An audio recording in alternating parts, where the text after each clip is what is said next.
Let's discuss some important stocks and news which could influence and impact your portfolio today with our researchers Navneet and Yatin. Navneet, what's on your large cap watch list? Morning, Nikunj. I'll start off with GSK Consumer. That stock will be in focus in today's trading session. Company has just informed the stock exchanges that the parent company, Glaxo Consumer Healthcare, will be raising its stake in the Indian unit. Currently, the parent company holds about 43% stake, which they intend to raise it to about 75%. So there will be a voluntary open offer of about 1.3 crore shares, and that will be at 3,900 rupees per share, which is about 28% premium to the current market price. So keep an eye on that counter. You might get a gap up opening to that. YTD return for GSK Consumer has been about 20%, and currently the counter trades above its 200-day moving average. And moving on to some of the Vedanta Group companies which would be in focus in today's trading session. I'll start off with Sterlite first.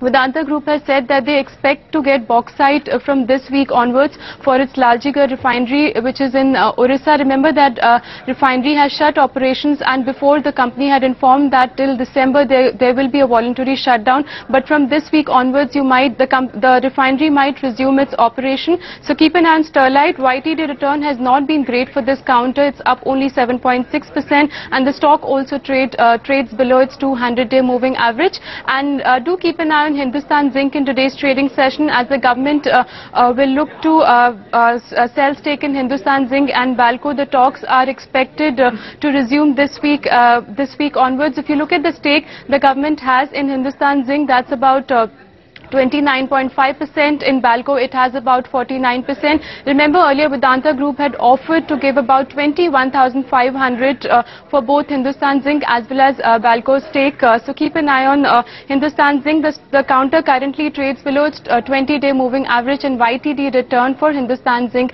is about 10%. Okay, Yatin, what stocks have you been identifying from the small and mid-cap space?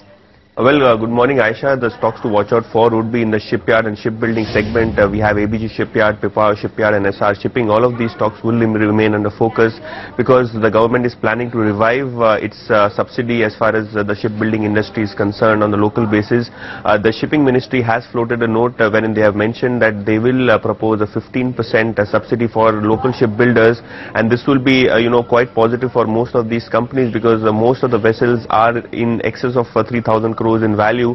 So on each ship the possible subsidy that the government would be proposing will be to the extent of 450 to 500 crores. Remember, the government of India had discontinued this particular subsidy scheme 5 years back, but now on the back of the competition that they are getting from the Southeast Asian as well as the Chinese players, the government and the shipping ministry has proposed a subsidy.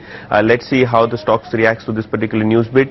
Coming then to Jet Airways, and the stock was a clear star in Friday's trading session. The stock was almost up 15% on an intraday basis, and the news here is that reports are suggesting that Etihad Airways, which is the national carrier as far as the Sharjah province, the Abu Dhabi province is concerned in UAE.